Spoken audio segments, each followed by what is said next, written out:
¿Qué tal amigos? Comenzamos nuestro resumen internacional hablando del conflicto en Medio Oriente y de la inminente incursión de Israel en la ciudad de Gaza.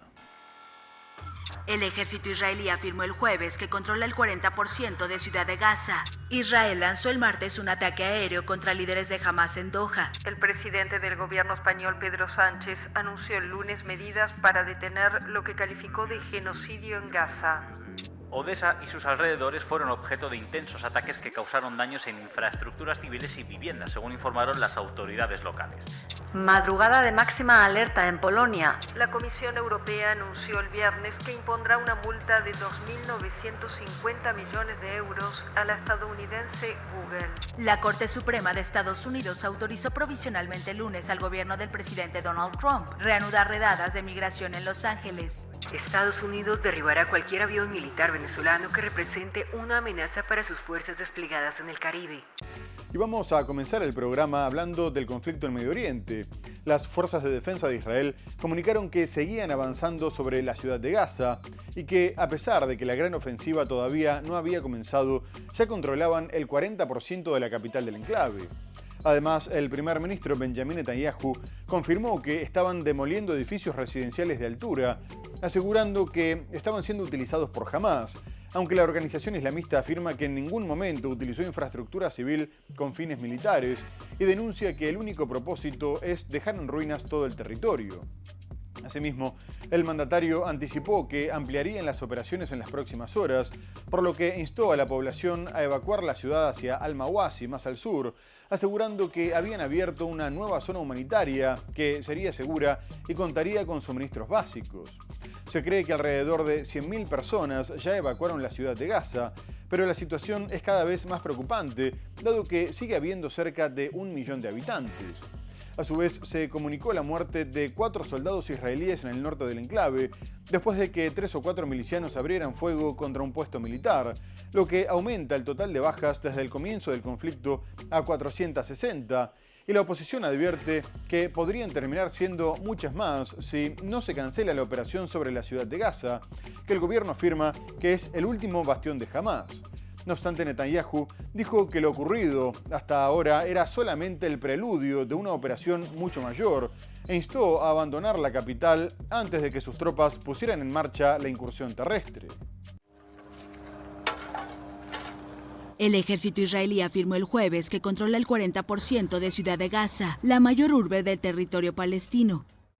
Hoy controlamos el 40% del territorio de la ciudad de Gaza. La operación continuará expandiéndose e intensificándose en los próximos días. Jamás se enfrentará a las fuerzas de la FDI en la ciudad de Gaza con toda su fuerza. Aumentaremos la presión sobre Hamás hasta derrotarlo. Las fuerzas de Israel controlan actualmente alrededor del 75% de la Franja de Gaza, un territorio de 365 kilómetros cuadrados, bajo su asedio desde el inicio del conflicto. Sin embargo, ni el ejército ni el gobierno del primer ministro Benjamin Netanyahu anunciaron públicamente el inicio de una gran ofensiva para tomar la ciudad de Gaza, prevista en un plan aprobado en agosto. La Defensa Civil de Gaza aseguró el jueves que más de 60 palestinos murieron y que 30 de ellos perecieron en bombardeos contra Ciudad de Gaza, presentada por el ejército israelí como el último gran bastión de Hamas en territorio palestino. Casi 2 años después del inicio de la guerra desencadenada por el ataque de Hamas contra Israel el 7 de octubre de 2023, el ejército israelí intensificó en las últimas semanas sus bombardeos y operaciones terrestres en Ciudad de Gaza. La ONU ha declarado en la Franja de Gaza una situación de hambruna, lo que Israel niega. Un vocero del ejército instó a los residentes a movilizarse hacia la zona de ayuda humanitaria en Al-Mawasi, al sur de la ciudad de Gaza. El viernes Israel anunciaba que comenzará a atacar los edificios altos de la ciudad, ya que, según afirma, están siendo utilizados por Hamas. A su vez, Israel sufrió uno de los ataques más mortíferos desde el comienzo del conflicto en Jerusalén Este, después de que 2 hombres armados comenzaran a disparar de forma indiscriminada en una parada de autobús, matando a 6 personas y dejando 10 heridos, tras lo cual fueron abatidos. No obstante, el ejército israelí no descarta que más personas hayan estado involucradas e informaron que estaban buscando sospechosos en la zona y rodeando pueblos palestinos en Ramala. Poco después se hizo presente el primer ministro Benjamin Netanyahu, y aseguró que no solo no iban a ceder, sino que intensificarían las operaciones, mientras que el presidente Isaac Herzog declaró que el terrorismo nunca lograría sus objetivos y que estaban luchando contra el mal absoluto. Por su parte, Hamás consideró que el ataque llevado a cabo por palestinos de la Cisjordania ocupada era una respuesta natural a los crímenes de la ocupación y al genocidio, y reconoció haber estado detrás. Posteriormente se informó que entre los fallecidos por el ataque había un español de 25 años y una ciudadana argentina. El gobierno israelí aseguró que el ataque era una prueba de la necesidad de llevar la guerra hasta el final, aunque Donald Trump dijo que estaba manteniendo conversaciones muy profundas con Hamás tendientes a la liberación de los rehenes, al tiempo que dijo que la organización islamista tendría la última oportunidad para acabar con la guerra de forma diplomática.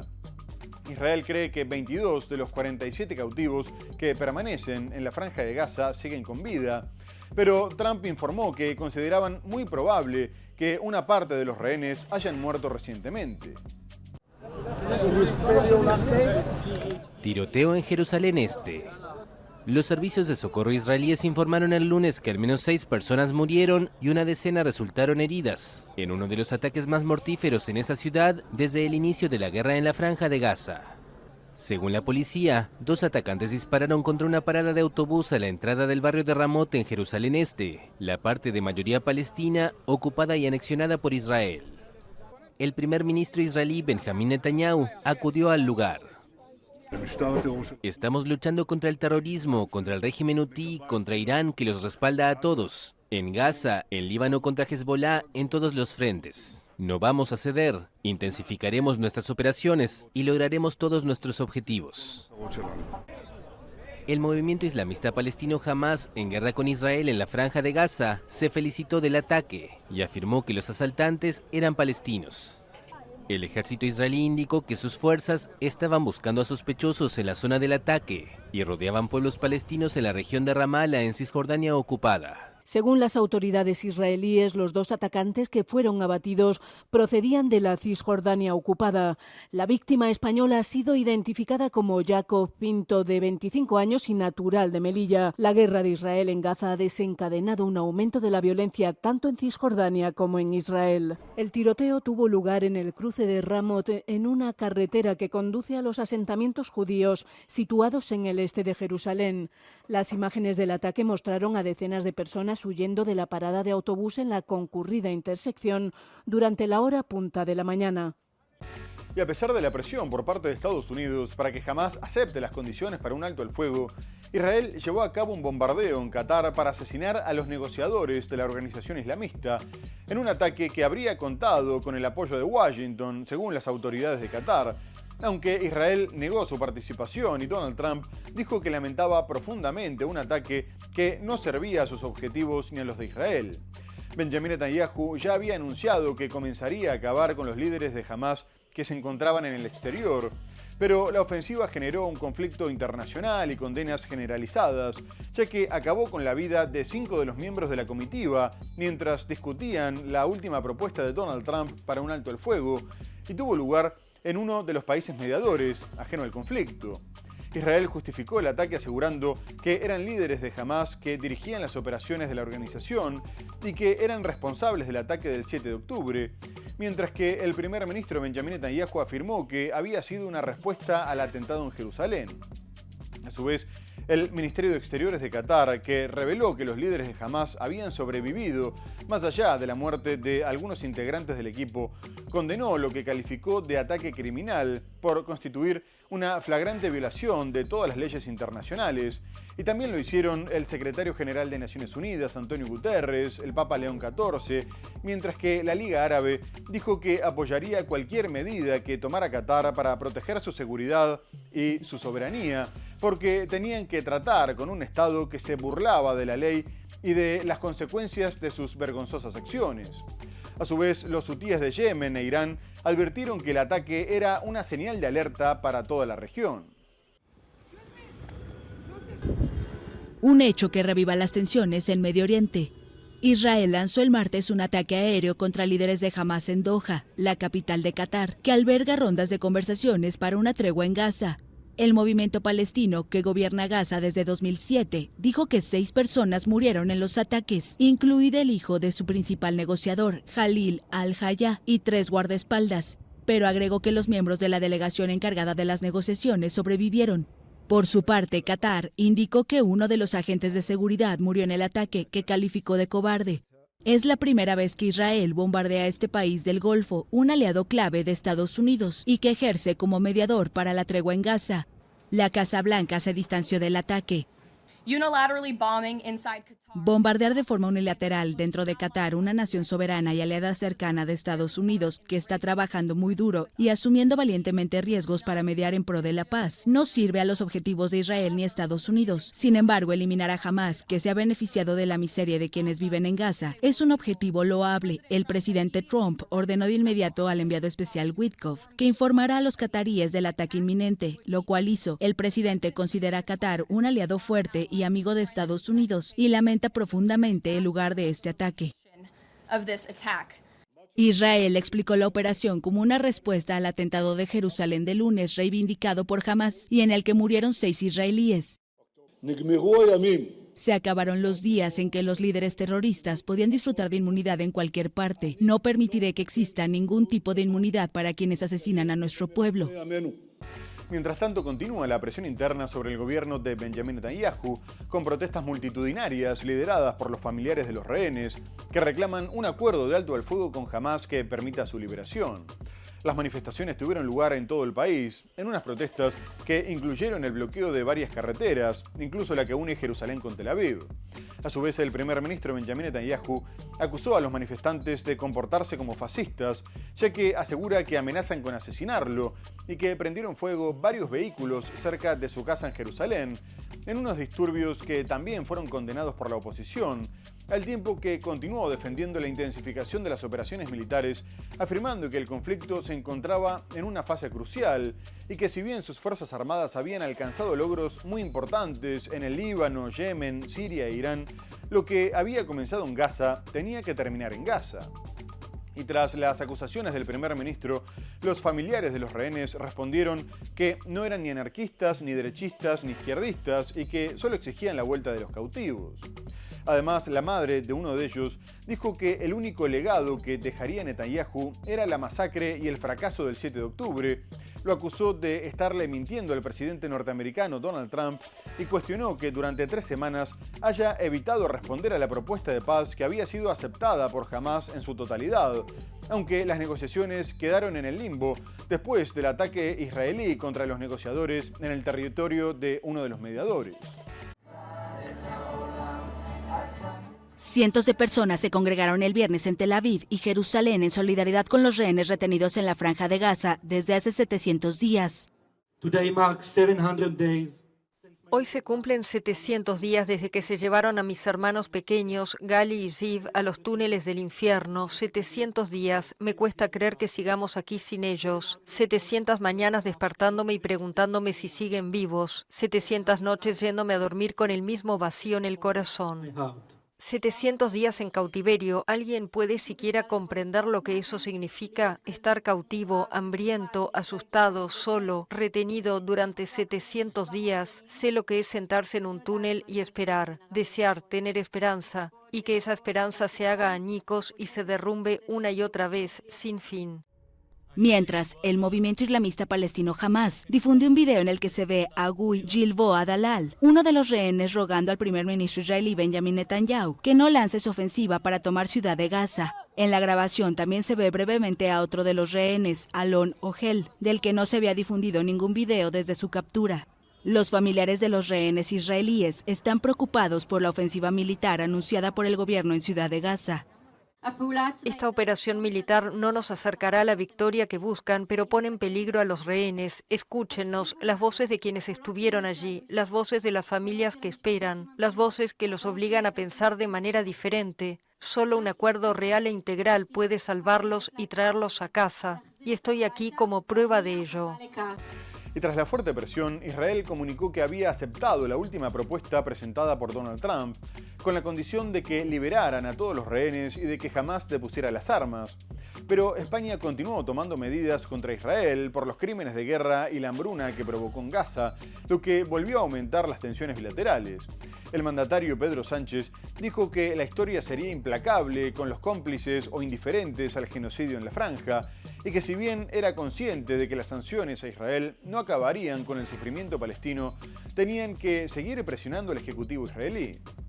Entre otras medidas, España implementará un embargo de armas, la prohibición de atracar en sus puertos a los buques que transporten combustible para las fuerzas de defensa de Israel, el cierre del espacio aéreo para los aviones de Estado que transporten material de defensa, el veto a la entrada al país de quienes participen en el genocidio y los crímenes de guerra, y el bloqueo a la entrada de productos de los asentamientos ilegales en Gaza y Cisjordania. Poco más tarde, el ministro de Exteriores israelí, Gideon Sa'ar, dijo que España estaba llevando a cabo una campaña continuada anti-israelí y antisemita para distraer la atención de graves escándalos de corrupción, al tiempo que anunció que le prohibiría la entrada al país a la vicepresidenta segunda Yolanda Díaz y a la ministra de Juventud, Sira Rego, tras lo cual España llamó a consultas a su embajador y anunció la misma medida contra los ministros de Seguridad Nacional y Finanzas, los extremistas Itamar Ben-Gvir y Bezalel Smotrich.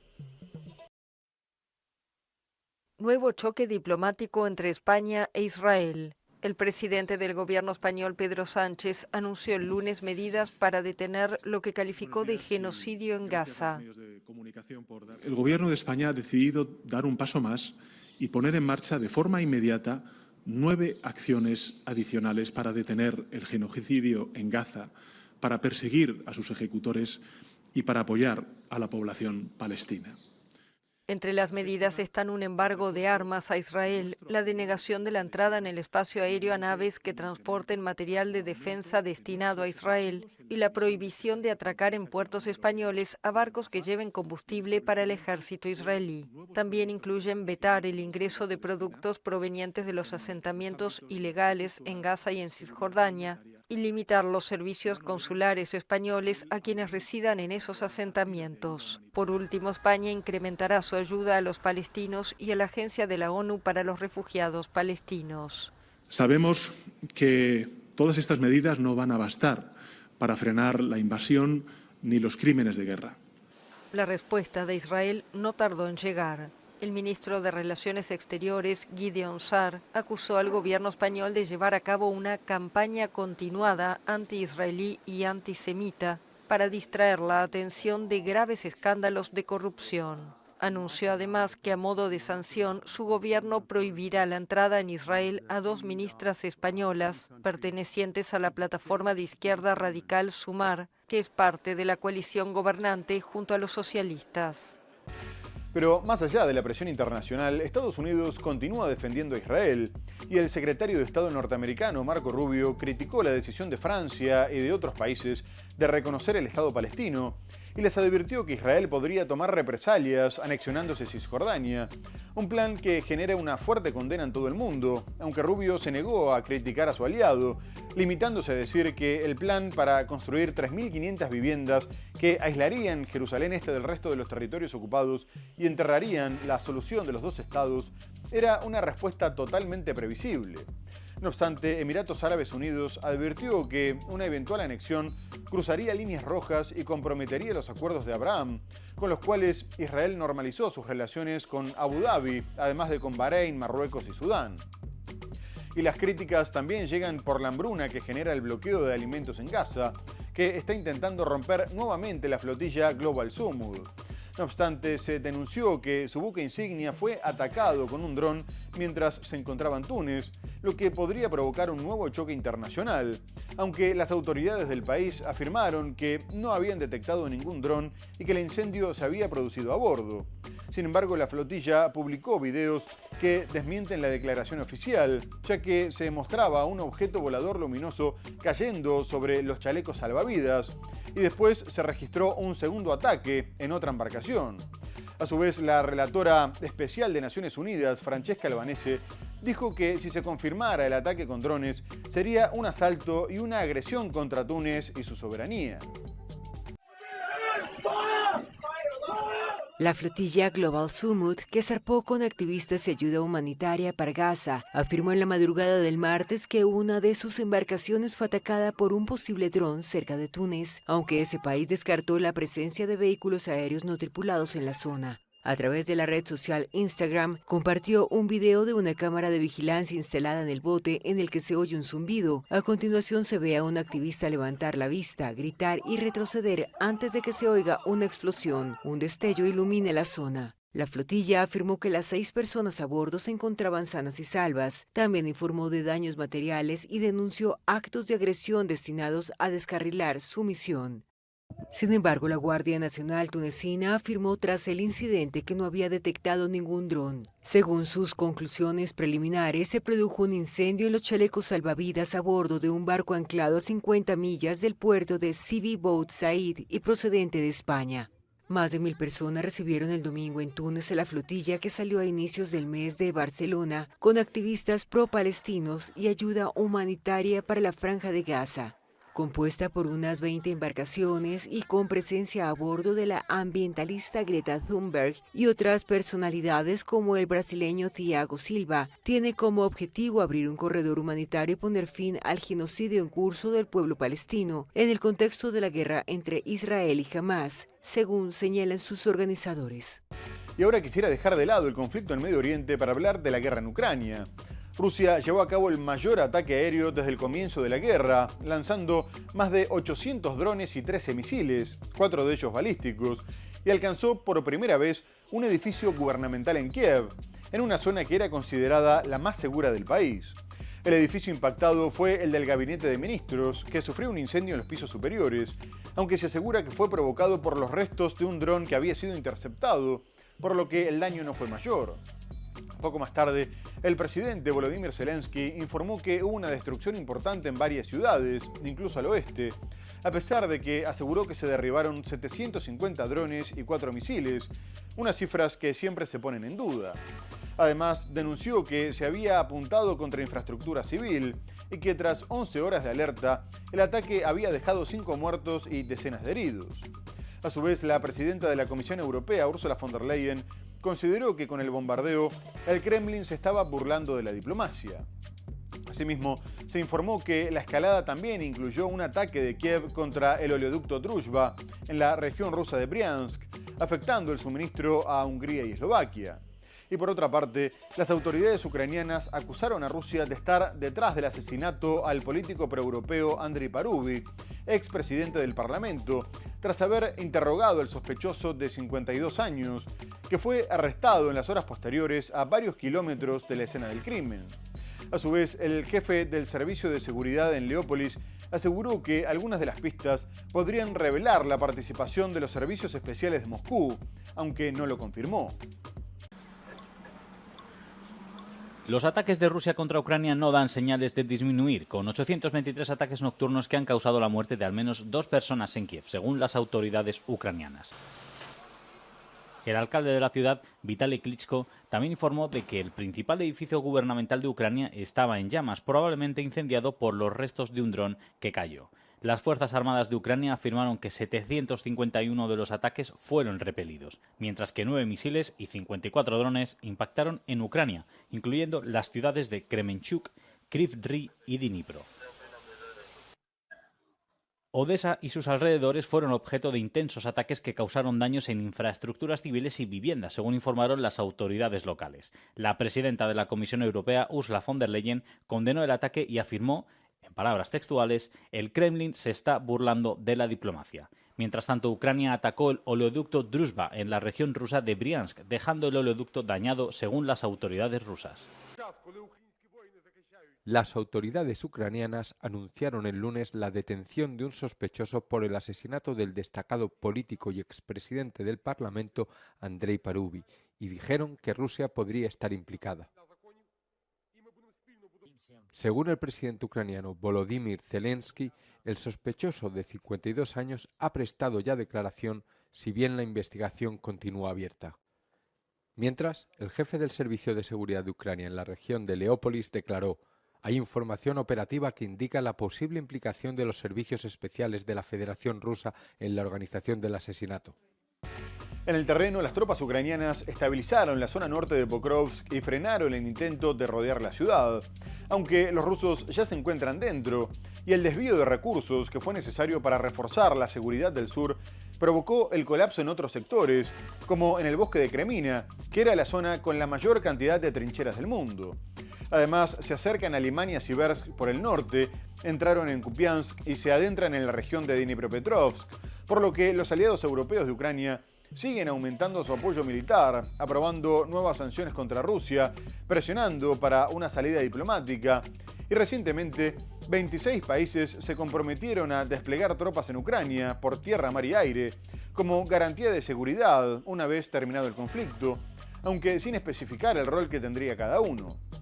Y poco más tarde, Vladimir Putin salió al cruce de las intenciones de la llamada coalición de los dispuestos y advirtió que cualquier fuerza occidental desplegada en Ucrania sería considerada como un objetivo legítimo, sobre todo ahora durante el conflicto.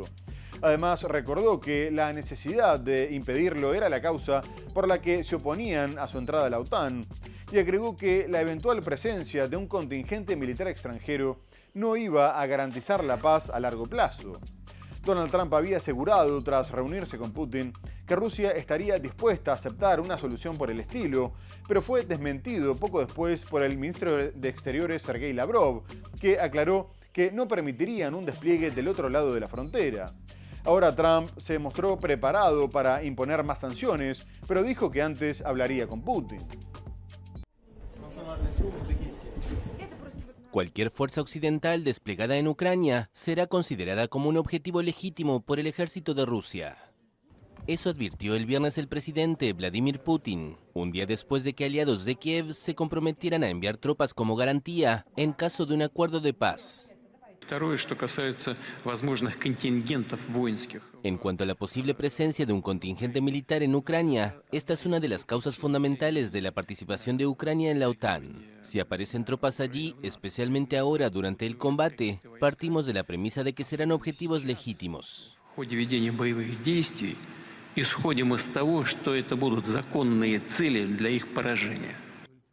El mandatario añadió que un despliegue de este tipo no favorecerá la paz a largo plazo y reiteró que el fortalecimiento de los vínculos militares entre Ucrania y los países occidentales es una de las causas fundamentales del conflicto que ha dejado decenas de miles de muertos y millones de desplazados. Un grupo de 26 países, liderados por Francia y Reino Unido, prometieron el jueves unirse a una fuerza de seguridad por tierra, mar y aire para vigilar el cumplimiento de cualquier acuerdo que ponga fin a la guerra, que comenzó con la ofensiva rusa en 2022. Los aliados de Ucrania no especificaron detalles del plan, como cuántas tropas participarían y cómo contribuirían los distintos países. El presidente de Estados Unidos, Donald Trump, declaró que hablará pronto con el presidente ruso Vladimir Putin, después de haber mantenido el jueves una conversación con su homólogo ucraniano Volodymyr Zelensky y líderes europeos. El mandatario francés Emmanuel Macron había asegurado que Estados Unidos tendría un papel relevante en el apoyo a la coalición de los dispuestos, pero poco más tarde, la administración de Donald Trump comunicó que había decidido suspender la ayuda militar a los países que comparten frontera con Rusia, generando preocupación en Europa, dado que Estonia, Letonia y Lituania dependen de los recursos norteamericanos para infraestructura y entrenamiento militar, al tiempo que varios miembros de la OTAN advirtieron que podría ser interpretado por Rusia como una pérdida de compromiso de Washington. No obstante, la situación entre Rusia y los aliados podría cambiar rápidamente, lo que quedó demostrado tras la denuncia de Polonia de que habían entrado en su espacio aéreo una gran cantidad de drones rusos, lo que consideró como una agresión y una provocación a gran escala, aunque pudo derribar la mayoría de los aparatos con ayuda de la OTAN. Las autoridades polacas comunicaron que habían tenido que cerrar 4 aeropuertos y activar un operativo de defensa conjunta con la alianza, que analizaba si se había tratado de un error, ya que Rusia había lanzado 40 misiles y más de 400 drones contra Ucrania. Pero el mandatario ucraniano Volodymyr Zelensky intentó aprovechar para involucrar a la OTAN en el conflicto y aseguró que había pruebas de que se había tratado de un ataque deliberado contra Polonia, mientras que Rusia negó las acusaciones y exigió que se presentaran pruebas. Y destacaba que Moscú no ganaría nada metiendo a la alianza en el conflicto. A su vez, Bielorrusia dijo que le había avisado a Polonia sobre los drones y que había ayudado a derribar varios. Madrugada de máxima alerta en Polonia. La defensa antiaérea se activaba ante una violación sin precedentes de su espacio aéreo. Ha habido al menos 19 intrusiones con drones rusos, lanzados la mayoría desde Bielorrusia. Y por primera vez desde que empezó la guerra de Ucrania, el ejército polaco ha derribado varios drones con ayuda de medios de la OTAN. Entre ellos cazas de la aviación de Países Bajos, también Rumanía ha desplegado los suyos. El mando del ejército polaco informaba del operativo a primera hora de la mañana. En un comunicado calificaba lo ocurrido de agresión y amenaza para la seguridad ciudadana. En ciudades al este del país, los vecinos serán llamados a permanecer en sus casas. Alguna, por cierto, ha resultado dañada por los aparatos derribados. Al tanto de todo, el presidente del país y el primer ministro Tusk, que reunía de forma extraordinaria a sus ministros. Do czynienia najprawdopodobniej z prowokacją na dużą skalę. Habla de probable provocación a gran escala por parte de Rusia. Eso sí, descarta que el país esté en estado de guerra y pide más que solidaridad a los aliados. El contacto ha sido constante con el secretario general de la OTAN, Alianza, que estudia una respuesta. El presidente polaco destaca el momento sin precedentes en la historia de la Alianza Atlántica y ha convocado a la Asamblea de Seguridad Nacional polaca. Durante horas, el espacio aéreo del país ha permanecido cerrado, aunque los principales aeropuertos volvían a abrir a primera hora de la mañana.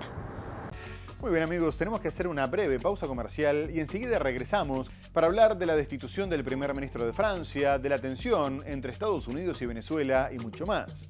No se vayan, ya volvemos.